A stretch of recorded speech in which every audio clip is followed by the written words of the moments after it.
नमस्कार दोस्तों। बहुत बहुत स्वागत है आप सभी का आपके अपने चैनल टारगेटेड वन पे। मैं हूं अमृता और आज हम डिस्कस करने वाले हैं कुछ इंपॉर्टेंट क्वेश्चंस जो आप सभी के TGT biology, PGT biology, LT grade biology, GSC biology और सीपीएमटी के लिए बेहद ही इंपॉर्टेंट है। आज जो भी क्वेश्चन हम लेकर आए हैं वो सभी प्रश्न हैं जो किसी न किसी एग्जामिनेशन में ज़रूर आ चुके हैं और आपको पता होगा कि जिस तरीके से आपके पास टाइम बहुत कम है, आपके पास बिल्कुल भी समय नहीं है कि आप बैठ करके सारे सिलेबस को कंप्लीट करें।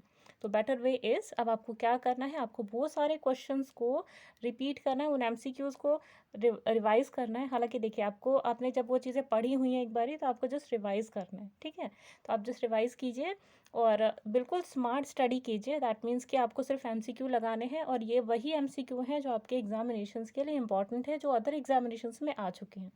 जैसे कि आपको कौन से एमसीक्यूज़ की प्रिपरेशन करनी है, आपको आर्मी स्कूल के टीजीटी की, केवीएस के टीजीटी की, यानी ऐसे क्वेश्चन जो ऑलरेडी केवीएस में आ चुके हैं, एनवीएस में आ चुके हैं, DSSB में आ चुके हैं, ठीक है। इसके साथ ही राजस्थान में आ चुके हैं, यूपीपीसीएस प्री में आ चुके हैं। तो ऐसे सारे क्वेश्चंस जो अलग अलग स्टेट्स में आ चुके हैं टीजीटी एग्जाम्स के लिए, तो वो एरिया आपके लिए बहुत ही ज़्यादा इंपॉर्टेंट है।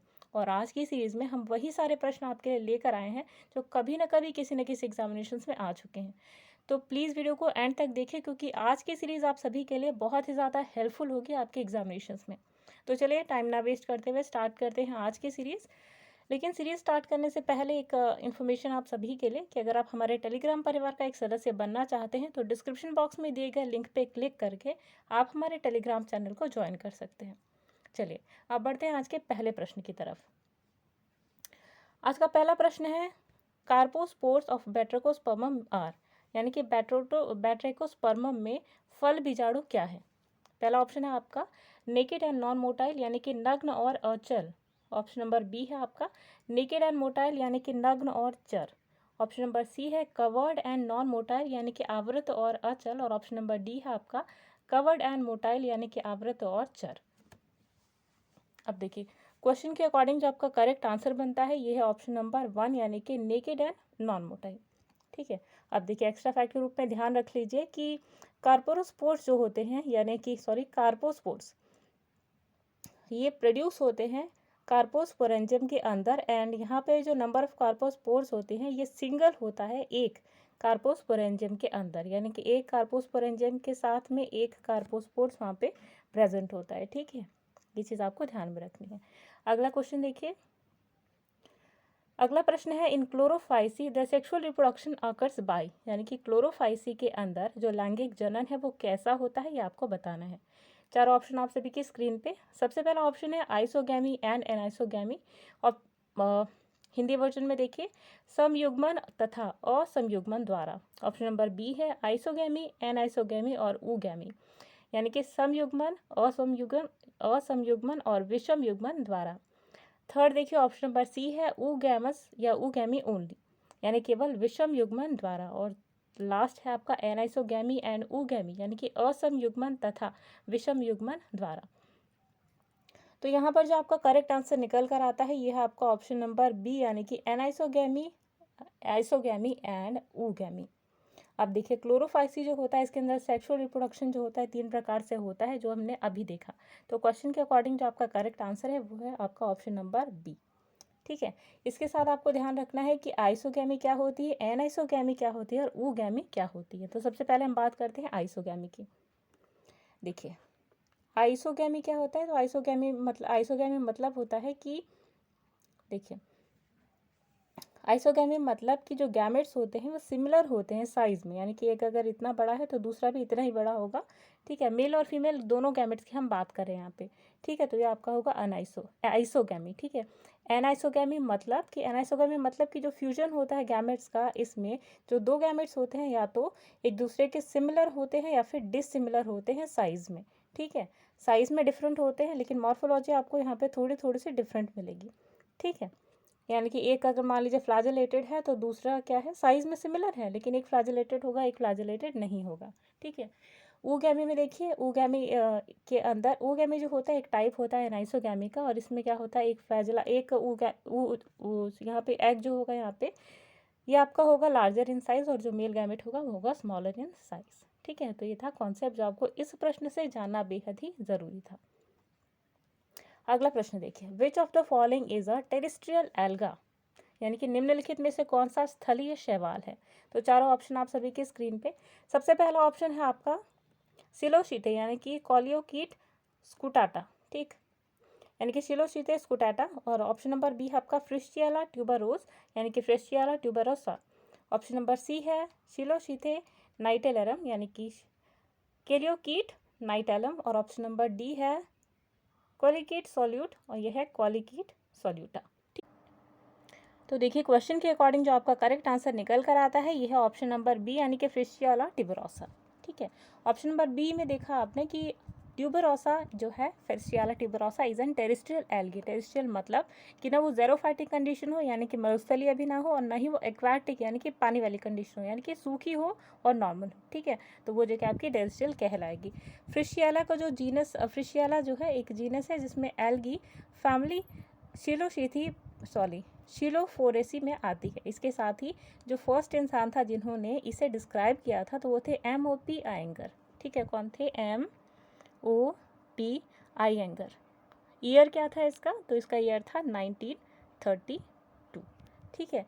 और इन्हें कहाँ से एक्सट्रैक्ट किया गया था? तो ड्राई रेन वाटर जो होता है जहाँ पे पूल्स ड्राई जो जहाँ पे पॉन्ड्स आपने देखे होंगे कुछ इस प्रकार के, तो इसी पूल में जब पानी सूख जाता है, पानी थोड़ा सा रह जाता है तो आप हरे कलर की काई लाइक स्ट्रक्चर वहाँ पे देखेंगे, एल्गी लाइक स्ट्रक्चर।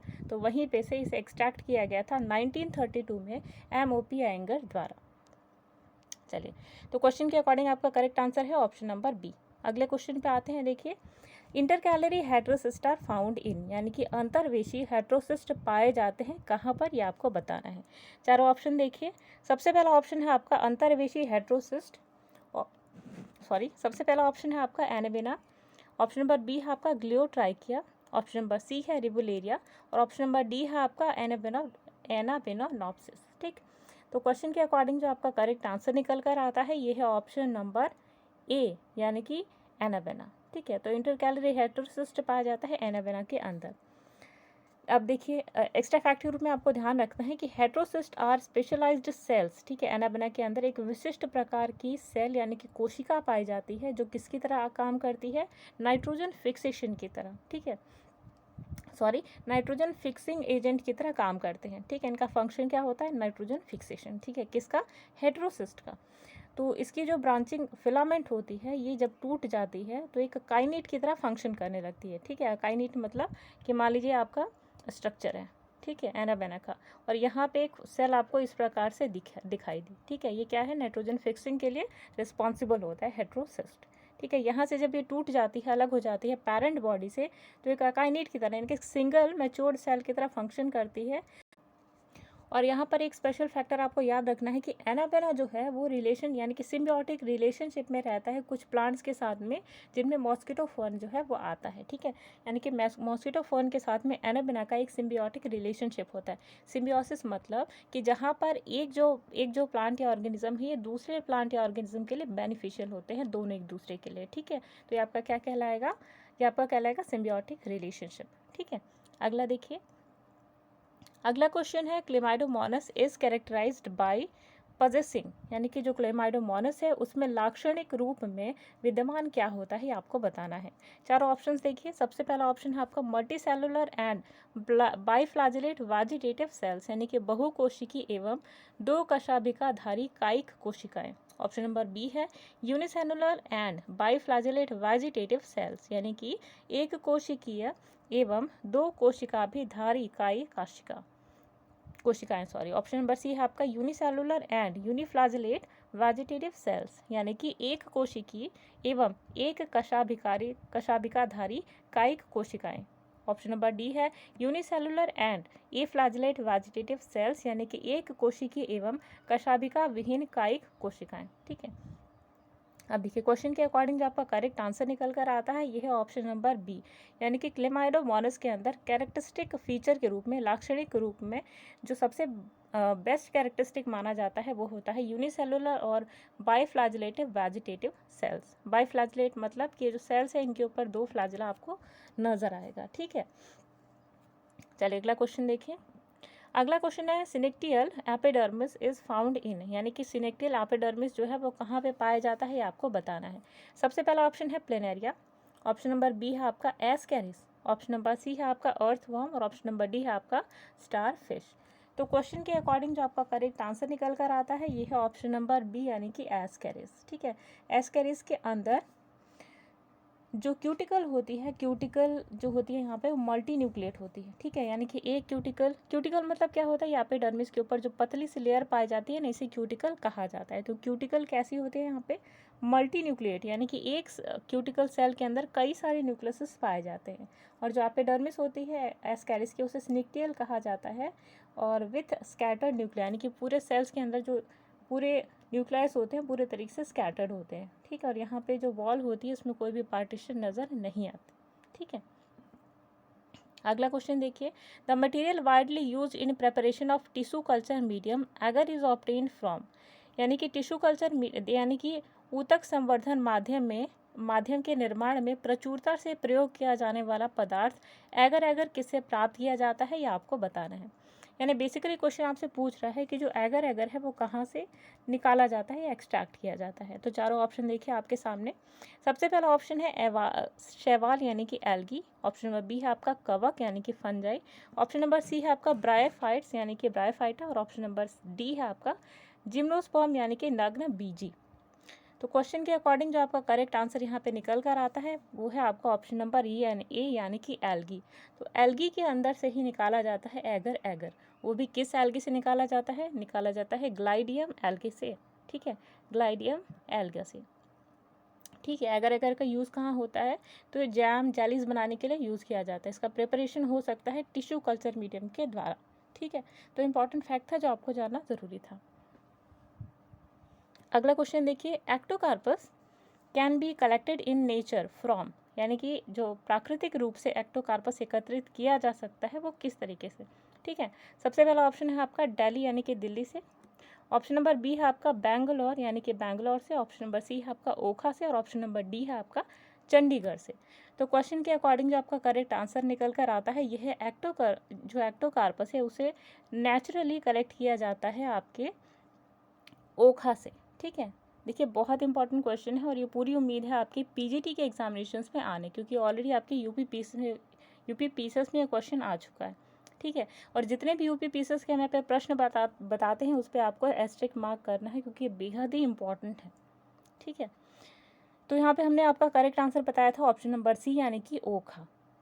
अगला क्वेश्चन देखिए, which one of the following pair is not correctly matched, आपको बताना है कि दिए गए ऑप्शंस में से कौन सा ऐसा ऑप्शन है जो कि करेक्टली मैच्ड नहीं है।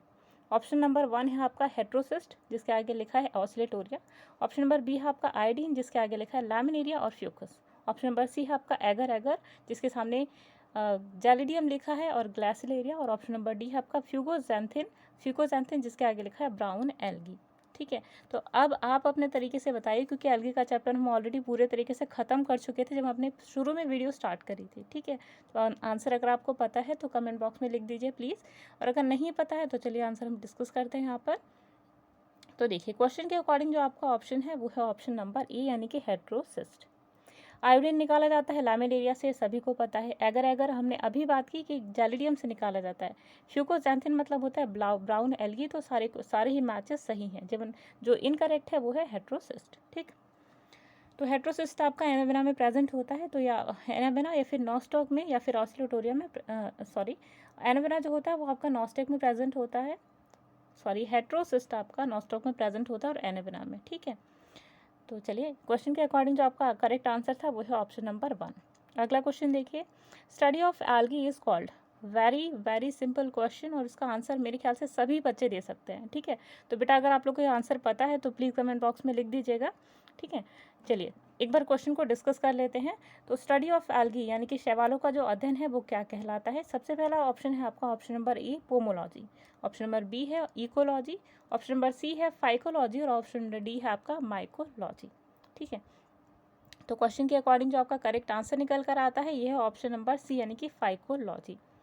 जो आपका टर्म है फाइकोलॉजी ये 2 शब्दों से मिलकर बना है। पहला जो है वो है फाइको यानी कि एल्गी और दूसरा है आपका लॉजी यानी कि स्टडी। ठीक है, अब देखिए पहला जो वर्ड आप देख रहे हैं यहाँ पे, पहला ऑप्शन, इसके बारे में भी थोड़ा सा जान लेते हैं। पोमो मीन्स होता है फ्रूट, लॉजी मीन्स अध्ययन, यानी कि फलों का जो अध्ययन है वो कहलाता है आपका पोमोलॉजी। इकोलॉजी मतलब कि आपका जो सराउंडिंग का नेचर का, जो नेचर आपके सराउंडिंग में एग्जिस्ट करती है उसके अध्ययन के बारे में, यानी कि जो ह्यूमन बींग्स नेचर के साथ में इंटरेक्ट कर रहे हैं तो उस इंटरेक्शन की स्टडी इकोलॉजी कहलाती है। माइकोलॉजी मतलब, माइको मीन्स होता है फंगस और लॉजी मीन्स स्टडी, तो फंगस की जो स्टडी है दैट इज कॉल्ड माइकोलॉजी। अगला क्वेश्चन देखिए, in which of the following only DNA is present instead of chromosomes, यानी कि निम्नलिखित में से किस में गुणसूत्रों की बजाय केवल डीएनए पाया जाता है। Very important question for your PGT and TGT examination. सबसे पहला आपका ऑप्शन है एनाबेना, ऑप्शन नंबर बी है क्लेमाइडोमोनास, ऑप्शन नंबर सी है आपका वॉलबॉक्स और ऑप्शन नंबर डी है आपका प्लाज्मोडियोफोरा।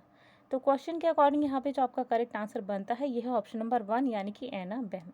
ठीक है, देखिए अब एक्स्ट्रा फैक्ट के रूप में जान लीजिए कि एनाबेना जो है इसके पास सिर्फ एकमात्र ऐसा है जिसके अंदर डीएनए पाया जाता है। ठीक है, instead of chromosomes. Anabaena is a filamentous cyanobacteria. आपको पता है कि फिलामेंटस साइनोबैक्टीरिया इनकी ब्लू ग्रीन एल्गी है जो कि फाइटोप्लैंक्टन्स जो होते हैं उसकी तरह एग्जिस्ट करता है और ये सिम्बियोटिक रिलेशनशिप में रहता है अदर ऑर्गेनिजम्स के साथ में। सिम्बियोसिस के बारे में अभी हमने डिस्कस किया। ठीक है, तो correct answer is answer number 1 यानी कि एनाबेना। चलिए अगले प्रश्न पे आते हैं। तो अगला प्रश्न है आपका, the biggest single celled algae is, यानी कि सबसे बड़ा एक कोशिकीय शैवाल कौन सा है ये आपको बताना है। तो ऑप्शन नंबर 1 है आपका एसिटाबुलेरिया, ऑप्शन नंबर बी है आपका स्पाइरोगाइरा, ऑप्शन नंबर सी है आपका नॉस्टॉक और ऑप्शन नंबर डी है आपका क्लेमाइडोमोनास। तो क्वेश्चन के अकॉर्डिंग यहाँ पे जो आपका करेक्ट आंसर निकल कर आता है ये है ऑप्शन नंबर 1 यानी कि एसिटाबुलेरिया। तो एसिटाबुलेरिया क्या है आपका बिगेस्ट सिंगल सेल एल्गी होता है और ये एक ऐसा जीनस होता है जिसे ग्रीन एल्गी के नाम से भी जाना जाता है और ये पोलोफाइसी फैमिली को बिलोंग करता है। ठीक है, और ये कहाँ पाया जाता है, तो सब ट्रॉपिकल रीजन ऑफ वाटर। ठीक है, तो इम्पॉर्टेंट कॉन्सेप्ट था आप सभी के लिए। अगला प्रश्न देखिए, which of the following pair is correctly matched. आपको बताना है कि दिए गए चारों ऑप्शन में से ऐसा कौन सा ऑप्शन है जो कि करेक्टली मैच्ड है। चारों ऑप्शन देखिए, सबसे पहला है साइटोनेमा जिसके सामने दिया हुआ है ट्रू ब्रांचिंग यानी कि आभासीय शाखन। ऑप्शन नंबर बी देखिए सॉर्गैसम जिसके सामने दिया है छत्रक कोशिकाएं। ऑप्शन नंबर सी है आपका एक्टोकार्पस जिसके सामने दिया है ट्राइकोथैलिक ग्रोथ और ऑप्शन नंबर डी है आपका वॉलबॉक्स जिसके सामने दिया है गतिहीन।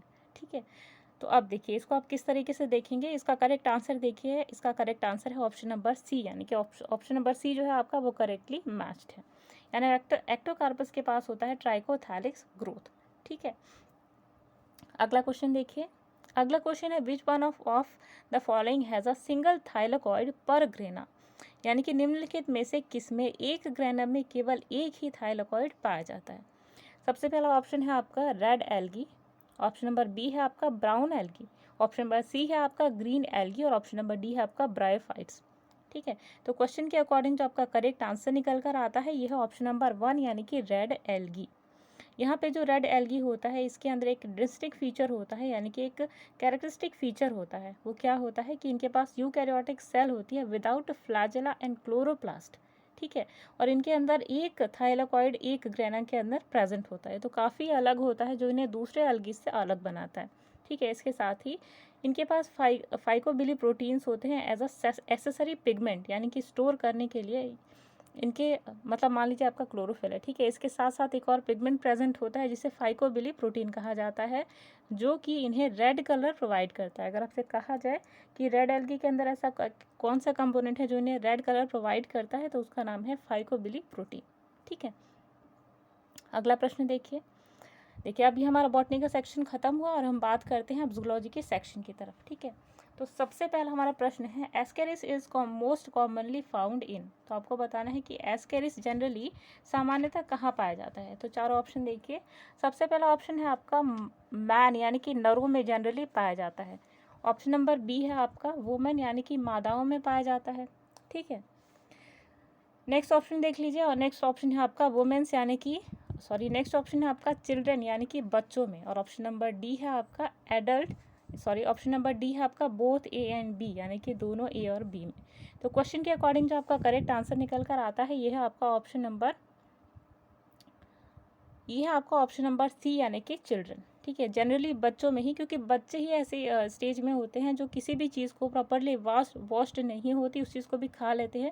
कहीं पे भी हाथ रख लेंगे, दीवार पे, ज़मीन पे, चेयर को, जो कि नीट एंड टाइडी नहीं है, और उसके बाद अपने हाथों को मुंह में रख लेते हैं। जनरली आपने कैरेक्टरिस्टिक बच्चों के अंदर देखा होगा, और इसी कारण जो एस्कैरिस है इनकी बॉडी के अंदर इजीली एंटर कर जाता है, और इसी के कारण जो है बच्चों के अंदर जो संख्या है वो ज़्यादा देखी जाती है एस्कैरिस से इन्फेक्टेड। ठीक है, एक्स्ट्रा फैक्ट के रूप में आप जान लीजिए कि एस्केरिस लिम्ब्रिकॉइड जो होता है एक निमेटोड परजीवी होता है, यानी कि निमेटोड पैरासाइट होता है। ठीक है, जिसमें एस्कैरियासिस नामक रोग होता है जिससे, ठीक है, और इससे बच्चे सर्वाधिक प्रभावित होते हैं, ये हमने अभी बात की।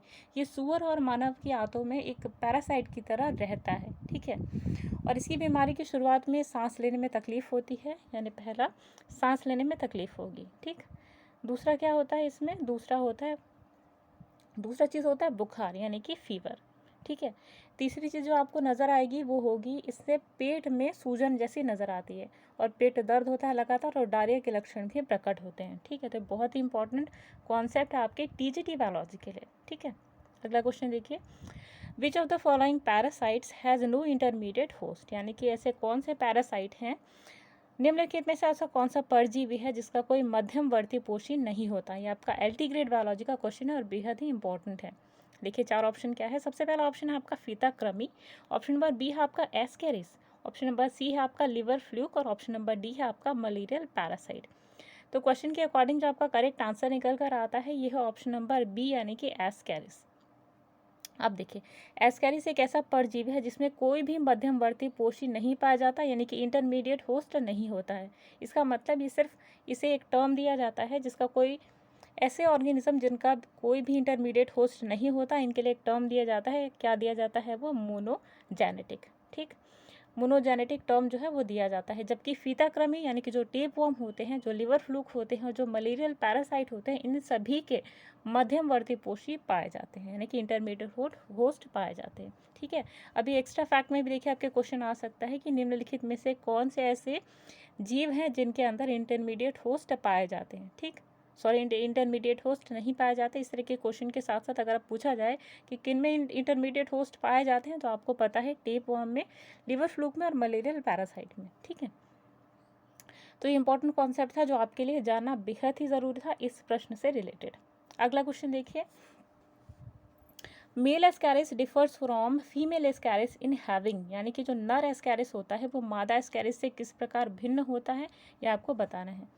ऑप्शन नंबर 1 है आपका यहाँ पे लिप्स, यानी कि होठ, ऑप्शन नंबर बी है आपका एम्फिड्स, ऑप्शन नंबर सी है आपका पीनल स्पिक्यूल्स, और ऑप्शन नंबर डी है आपका पूंछ यानी कि टेल। तो क्वेश्चन के अकॉर्डिंग जो आपका करेक्ट आंसर निकल कर आता है ये है ऑप्शन नंबर सी, यानी कि पीनल स्पिक्यूल्स। ठीक है, अब देखिए, नर एस्कैरिस मादा एस्कैरिस से भिन्न होता है दो चीज़ों में। पहला तो पीनल स्पिक्यूल्स होता है, दूसरी चीज़ की इनकी पूंछ जो होती है वो मुड़ी हुई होती है, और यह चीज़ जो लक्षण है वो मादा एस्कैरिस में नहीं पाया जाता। यानी कि जो मेल्स होते हैं इनकी पूंछ इस प्रकार से मुड़ी हुई होती है, जबकि फीमेल्स एकदम स्ट्रेट अवस्था में देखी जाती हैं।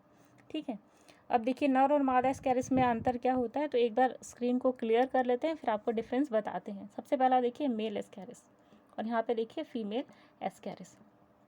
सबसे पहला लक्षण कि जो मादा की जो लंबाई होती है नर एस्कैरिस की वो 15 से लेकर के 30 सेंटीमीटर लंबी होती है। ठीक है, मादा एस्कैरिस में देखिए ये कम से कम 20 से लेकर 40 सेंटीमीटर 20 से लेकर 40 सेंटीमीटर करीब में लंबी होती है। ठीक है, और इनकी मोटाई होती है 6 से 8 मिलीमीटर मोटी।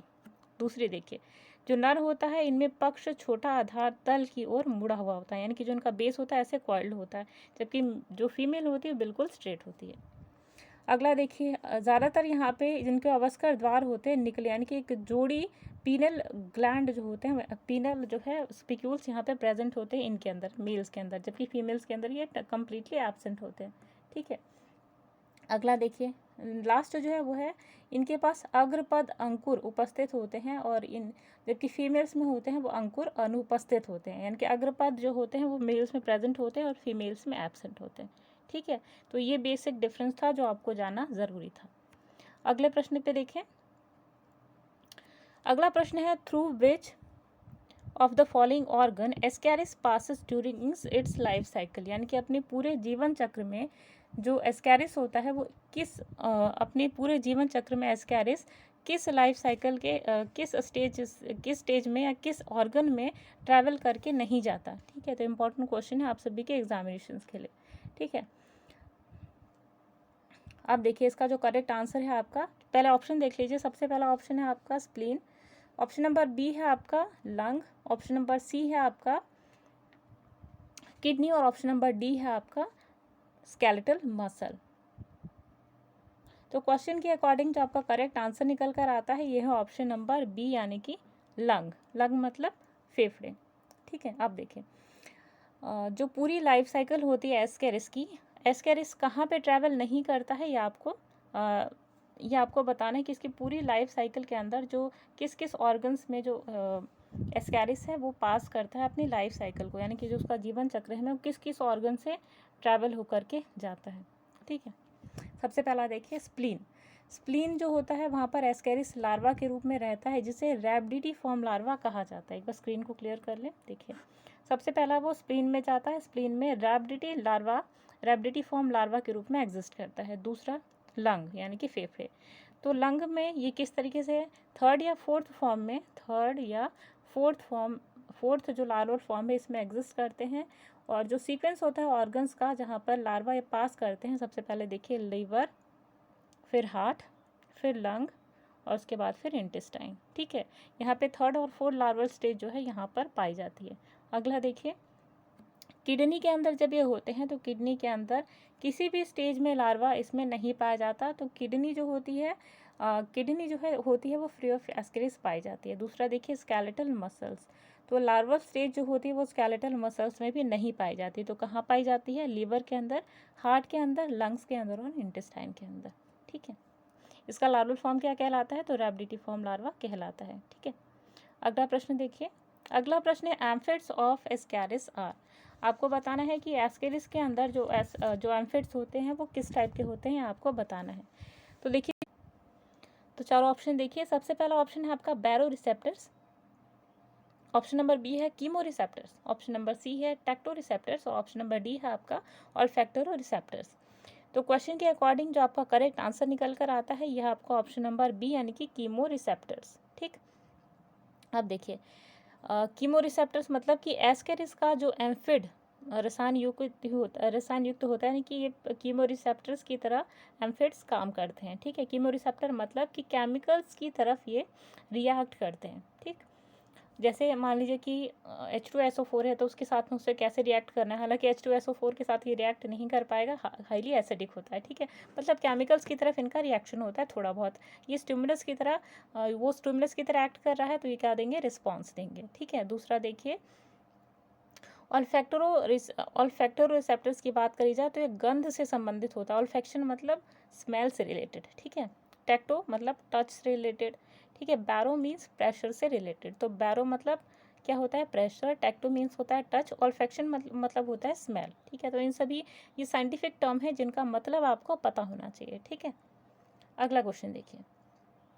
अगला क्वेश्चन है the epidermis of Ascaris is which one of the following types, यानी कि जो एपिडर्मिस होता है एस्कैरिस का निम्न में से किस प्रकार का देखा जाता है। तो चलिए ऑप्शंस को देखते हैं। तो सबसे पहला ऑप्शन है आपका syncytial type, option number B है आपका simple squamous type, option number C है आपका स्ट्रैटिफाइड स्क्वैमोस और ऑप्शन नंबर डी है आपका स्यूडो स्ट्रैटिफाइड स्क्वैमोस टाइप। तो क्वेश्चन के अकॉर्डिंग जो आपका करेक्ट आंसर निकल कर आता है, जो एपिडर्मिस स्किन होता है एस्कैरिस का वो होता है, सबसे पहला ऑप्शन है आपका सिनेक्टिव टाइप। तो क्वेश्चन के according your correct answer is option number 1। अब देखिए जो एस्कैरिस होता है उसमें एपिडर्मिस जो होता है जिसे बाहरी क्या कहते हैं? उपकला ऊतक कहा जाता है। तो ये एक सिनेक्टियल स्तर यानी कि सिनेक्टियल लेयर का निर्माण करती हैं जो कि क्यूटिकल के जस्ट नीचे पाई जाती है। ये क्यूटिकल है आपका, फिर एपिडर्मिस, तो इसके बीच में जो मेम्ब्रेन है उसे सिनेक्टियल मेम्ब्रेन कहा जाता है ये एस्कैरिस के अंदर। ठीक है, अगला क्वेश्चन देखिए। Consider the following statement. ठीक है, चार ऑप्शन आपको देखने हैं और असर्शंस और रीजंस को देखना है। ठीक है, तो सबसे पहला असर्शन देखिए, power of locomotion is poor in Ascaris. इसका रीज़न क्या हो सकता है? इसका रीज़न दिया हुआ है circular muscles fiber are lacking in body wall of Ascaris. ठीक है, अब आपको क्या करना है, आपको देखना है कि क्या जो असर्शन दिया हुआ है उसके पीछे रीज़न आर सही है या फिर गलत। तो सबसे पहला ऑप्शन देखिए, ऑप्शन है आपका both A and R true and R is the correct explanation of A. Option number B, क्या दो ए और आर दोनों ही सही है लेकिन आर जो है वो करेक्ट नहीं है एक्सप्लेनेशन ए के लिए। ठीक है, सी देखिए, क्या ए सही है और आर गलत है, और लास्ट देखिए क्या ए गलत है और आर सही है। तो क्वेश्चन के अकॉर्डिंग देखिए जो आपका देखिए जो करेक्ट आंसर आपका है वो है ऑप्शन नंबर ए, यानी कि क्वेश्चन के अकॉर्डिंग जो एसर्शन दिया है वो भी सही है और जो आर दिया है रीज़न ये भी सही है। तो दोनों एक दूसरे को क्लैरिफाई कर रहे हैं, इसका मतलब कि option number A is your correct answer. अगला क्वेश्चन देखिए, सिनेक्टियल एपिडर्मिस इज फाउंड इन, आपको बताना है कि जो सिनेक्टियल एपिडर्मिस है ये कहाँ पर पाई जाती है। तो चारों ऑप्शन आप सभी की स्क्रीन पे। सबसे पहला ऑप्शन है प्लेनेरिया, ऑप्शन नंबर बी है स्कैरिस, ऑप्शन नंबर सी है अर्थवॉर्म और ऑप्शन नंबर डी है आपका स्टार फिश। तो क्वेश्चन के अकॉर्डिंग जो आपका यहाँ पे करेक्ट आंसर है यह आपका ऑप्शन नंबर बी यानी कि एस्कैरिस। जो बॉडी कैविटी होती है एस्कैरिस की ये होती है स्यूडो सील, यानी कि यहाँ ट्रू कैविटी एब्सेंट होती है। स्यूडो मीन्स क्या होता है? फॉल्स। ठीक है, तो यहाँ पर जो फॉल्स कैविटी होती है वो प्रेजेंट होती है एस्कैरिस के अंदर। ठीक है, तो यहाँ पे एक स्पेस इनक्लोज्ड होती है एक्टोडर्म के बाहर बिल्कुल, और एंडोडर्म के अंदर, यानी कि जो एक्टोडर्म है और ये जो एंडोडर्म है इनके बीच में जो गैप है यहाँ पर एक मेम्ब्रेन पाई जाती है जिसे सिनेक्टियल नाम दिया जाता है। ठीक है, यानी कि जो एपिडर्मिस और क्यूटिकल है इनके बीच की जो है उसे सिनेक्टियल मेम्ब्रेन आप कहेंगे। ठीक है, तो क्वेश्चन के according your answer is option number B. अगला क्वेश्चन देखिए, the body cavity of Ascaris is known as, अभी हमने डिस्कस किया है। अगर आपको आंसर पता है, आपको याद है, तो प्लीज़ आंसर पे क्लिक कर दीजिएगा। ठीक है, और जो आपका आंसर है वो कमेंट बॉक्स में आप लिख सकते हैं। तो चारों ऑप्शन देखिए, सबसे पहला ऑप्शन है आपका स्यूडोसील, ऑप्शन नंबर बी है होम्योसील या हीमोसील, ऑप्शन नंबर सी है आपका ब्लास्टोसील और ऑप्शन नंबर डी है एंटोरोसील। तो क्वेश्चन के अकॉर्डिंग यहाँ पे जो आपका करेक्ट आंसर निकल कर आता है यह है ऑप्शन नंबर 1 यानी कि स्यूडोसील। ठीक है, तो बॉडी कैविटी जो एस्कैरिस की होती है उसे स्यूडोसील कहा जाता है। स्यूडोसील मतलब कि फॉल्स कैविटी जो है वो इनके अंदर पाई जाती है। ठीक, अगला क्वेश्चन देखिए, अगला क्वेश्चन है amoeboid sperms are not found in, यानी कि जो स्पर्म अमीबॉइड शेप के होते हैं, अमीबा शेप के होते हैं, वो किस में नहीं पाए जाते, ये आपको बताना है। चार ऑप्शन देखिए, सबसे पहला ऑप्शन है एस्कैरिस, ऑप्शन नंबर बी है आपका पाइला, ऑप्शन नंबर सी है आपका यूनियो और ऑप्शन नंबर डी है आपका बी एंड सी बोथ। तो क्वेश्चन के अकॉर्डिंग जो आपका करेक्ट आंसर निकल कर आता है ये है ऑप्शन नंबर डी, यानी कि डी और सी दोनों। ठीक है, सॉरी, बी और सी दोनों, यानी कि ये भी सही है यूनियो और ये भी सही है, यानी कि अमीबॉइड स्पर्म जो होते हैं वो पायला में भी नहीं पाए जाते और यूनियो में भी नहीं पाए जाते। ठीक है, अगला क्वेश्चन देखिए, ये बहुत ही इंपॉर्टेंट क्वेश्चन है आपके पीजीटी एग्जामिनेशंस के लिए। ठीक है, प्रश्न क्या है, इस पर आपको एस्टेरिक मार्क लगा लेना है क्योंकि ये बहुत ज़्यादा इंपॉर्टेंट है। ठीक, देखिए एस्कैरिस लिम्ब्रिकॉइड इज, तो एस्कैरिस लिम्ब्रिकॉइड किस टाइप का होता है ये आपको बताना है। सबसे पहला मोनोर्किक, दूसरा है डाइडेल्फिक, ऑप्शन नंबर सी है बोथ ए एंड बी और ऑप्शन नंबर डी है मोनोइशियस। ठीक, तो क्वेश्चन के अकॉर्डिंग जो आपका करेक्ट आंसर निकल कर आता है ये है ऑप्शन नंबर सी, यानी कि बोथ ए एंड बी, यानी कि एस्कैरिस लिम्ब्रिकॉइड्स मोनार्किक भी होता है और डाइडेल्फिक भी पाया जाता है। ये परिस्थितियों के ऊपर डिपेंड करता है। ठीक है, जैसे नर एस्कैरिस है तो इसमें एक शुक्राणु पाया जाता है जो शरीर में एक तरफ स्थित होता है और ये स्थिति मोनार्किक कही जाती है, जबकि मादा एस्कैरिस में दोनों तरफ एक एक अंडाशय होता है और जिसे डाइडेल्फिक भी कहा जाता है, यानी कि नर में केवल एक तरफ जो होता है वो गैमेट प्रेजेंट होता है, जबकि फीमेल्स में दोनों तरफ अ पेयर ऑफ जो अंडाशय है ये प्रेजेंट होता है। ठीक है, तो ये आपका होता है डाइडेल्फिक कंडीशन। ठीक, बहुत इंपॉर्टेंट कॉन्सेप्ट था और इसे आपको ध्यान में रखना है। अगला प्रश्न देखिए, the fourth juvenile stage of Ascaris is found in the following organ. ठीक है, चार ऑप्शन देखिए, यानी कि जो चौथी जुवेनाइल स्टेज है एस्कैरिस की वो किस ऑर्गन में, किस अंग में पाई जाती है। तो चार ऑप्शन देखिए, सबसे पहला ऑप्शन है आपका लीवर, ऑप्शन नंबर बी है आपका फेरिंग्स, ऑप्शन नंबर सी है आपका लंग्स और ऑप्शन नंबर डी है आपका इंटेस्टाइन। तो क्वेश्चन के अकॉर्डिंग जो आपका करेक्ट आंसर है ये है ऑप्शन नंबर सी, यानी कि लंग्स। एस्कैरिस का लार्वा जो होता है उसका तीसरा या चौथा जुवेनाइल अवस्था ये होस्ट के फेफड़े में पाई जाती है, यानी कि जो होस्ट होता है पोषक उसके लंग्स में पाई जाती है, फेफड़े में। ठीक है, जबकि चौथी जो अवस्था है ये परिपक्व लार्वा यानी कि जो इनका मेच्योर्ड लार्वा होता है ये इंटेस्टाइन में पाया जाता है। वेरी इंपॉर्टेंट कॉन्सेप्ट और आपकी टीजीटी के लिए बेहद ही इंपॉर्टेंट है, इसे आपको स्टार मार्क कर लेना है। अगला क्वेश्चन देखिए, the larval form in the life history of Ascaris is called, यानी कि जो एस्कैरिस की लाइफ हिस्ट्री में जो लार्वल फॉर्म होता है उसका क्या नाम है आपको बताना है। 4 ऑप्शन देखिए, तो सबसे पहला आपका cysticercus larva, option number B है आपका rhabditiform larva, option number C है आपका मिरासिडियम लार्वा और ऑप्शन नंबर डी है आपका प्लानुला लार्वा। तो क्वेश्चन के अकॉर्डिंग जो आपका करेक्ट आंसर निकल कर आता है ये है आपका ऑप्शन नंबर बी, यानी कि रैबिडिटीफॉर्म लार्वा, यानी कि एस्केरिस का जो लार्वल फॉर्म है उसका नाम है रैबिडिटीफॉर्म लार्वा। हम पहले भी बता चुके हैं कि जो लार्वल स्टेज वाले जितने भी क्वेश्चन हैं आप सभी के लिए बेहद ही इंपॉर्टेंट है। ठीक है, सारे जो ऑर्गेनिज्म हैं उनके साथ में आपको उसका लार्वल स्टेज भी याद करना है, दैट आर इक्वली इंपॉर्टेंट, और वहाँ से आपका 1-2 नंबर का क्वेश्चन पक्का आना है डेफिनेटली। ठीक है, तो यहाँ पे देखिए आपका करेक्ट आंसर है ऑप्शन नंबर बी। चलिए अगले प्रश्न पे आते हैं। तो अगला प्रश्न है, इन एस्केरिस एग आर फर्टिलाइज्ड इन, यानी कि एस्केरिस के अंदर जो अंडा है वो कहाँ पर फर्टिलाइज होता है, कहाँ पे इसका निषेचन होता है ये आपको बताना है। 4 ऑप्शन आप सभी की स्क्रीन पे। सबसे पहला ऑप्शन है वेजाइना, ऑप्शन नंबर बी है ओविडक्ट, ऑप्शन नंबर सी है आपका यूटेरस और ऑप्शन नंबर डी है आपका सेमिनल वेसिकल। ठीक है, तो क्वेश्चन के अकॉर्डिंग जो आपका करेक्ट आंसर निकल कर आता है ये है ऑप्शन नंबर सी, यानी कि यूटेरस। अच्छा, एस्केरिस का एग कहाँ पे फर्टिलाइज होता है, यूट्रस के अंदर। लेकिन अगर ह्यूमन बॉडी की बात करी जाए तो ह्यूमन में कहाँ पे फर्टिलाइजेशन होता है, वो होता है ओविडक्ट के अंदर। ठीक है, अब देखिए एक्स्ट्रा फैक्ट के रूप में याद कर लीजिए कि जो एग्स होते हैं ये फर्टिलाइज होते हैं लोअर पार्ट ऑफ ओविडक्ट में, यानी कि यूट्रस में, और फर्टिलाइज्ड एग जो होते हैं वो बॉडी के जो होस्ट बॉडी होती है उसके फीकल मैटर के साथ में रिलीज हो जाते हैं। ठीक है, तो इंपॉर्टेंट कॉन्सेप्ट था आप सभी को जानना। अगला प्रश्न देखिए, the correct route through which Ascaris passes to complete its life cycle after infecting a fresh host, यानी कि एक फ्रेश होस्ट को, एक ताज़ा पोषक को जब इन्फेक्ट करता है तो किस किस तरीके से उसके बॉडी ऑर्गन के अंदर मूव करता है ये आपको बताना है।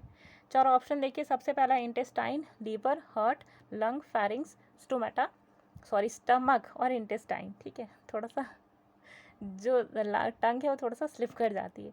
ऑप्शन नंबर बी देखिए, आउटसाइड इंटेस्टाइन, आउटसाइड मतलब बॉडी के बाहर, फिर इंटेस्टाइन, फिर लिवर, फिर हार्ट, फिर लंग, फिर फेरिंग्स, फिर गलट, फिर इंटेस्टाइन। ऑप्शन नंबर सी देखिए, intestine, liver, heart, lung, pharynx, gullet, stomach, intestine, outside और इंटेस्टाइन। ठीक, लास्ट देखिए, outside intestine, heart, lung, pharynx, gullet, stomach और इंटेस्टाइन और फिर आउटसाइड। ठीक है, तो यहाँ क्वेश्चन के अकॉर्डिंग जो आपका करेक्ट आंसर है, जो करेक्ट सीक्वेंस फॉलो होता है ये होता है आपका ऑप्शन नंबर डी, यानी कि एस्केरिस सबसे पहले बाहर यानी कि आउटसाइड से आपके इंटेस्टाइन में आता है, इंटेस्टाइन से हार्ट में आता है, हार्ट से लंग्स में आता है, फिर फेरिंग्स, उसके बाद फिर गलट, फिर स्टमक और इंटेस्टाइन और उसके बाद फिर बॉडी के बाहर निकल जाता है अंडों के रूप में। ठीक है, तो इंपॉर्टेंट फैक्ट था आप सभी के जानने के लिए। अगला प्रश्न है देखिए, प्लाज्मेट्स आर प्रेजेंट इन, यानी कि जो प्लाज्मेट्स होते हैं वो किन में प्रेजेंट होते हैं, फैजमिट्स। ठीक है, कहाँ पे प्रेजेंट होते हैं। तो 4 ऑप्शन देखिए, सबसे पहला ऑप्शन है आपका एस्केरिस, ऑप्शन नंबर बी है पाइला, ऑप्शन नंबर सी है टीनिया और ऑप्शन नंबर डी है आपका यूनियो। तो क्वेश्चन के अकॉर्डिंग जो आपका करेक्ट आंसर है ये है ऑप्शन नंबर 1, यानी कि एस्केरिस। अब देखिए यहाँ पे जो प्लाज्मेट्स होते हैं इनके शरीर के पोस्टीरियर साइड में ये स्थित होते हैं फैजमिट्स। ठीक है, और ये एक रसायन यानी कि कीमो रिसेप्टर की तरह फंक्शन करते हैं जो रसायन के प्रति उद्दीपक प्राप्त करते हैं। ठीक है, तो इंपॉर्टेंट कॉन्सेप्ट था आप सभी के जानने के लिए। अगला क्वेश्चन देखिए, sexual dimorphism is clearly seen in, यानी कि लैंगिक द्विरूपता स्पष्ट रूप से दिखाई देती है कहाँ, ये आपको बताना है। 4 ऑप्शन आप सभी के स्क्रीन पे। सबसे पहला ऑप्शन है अर्थवॉर्म यानी कि केचुए में, ऑप्शन नंबर बी है जोंक यानी कि लीच में, ऑप्शन नंबर सी है एस्केरिस यानी कि एस्केरिस में और ऑप्शन नंबर डी है आपका टीनिया।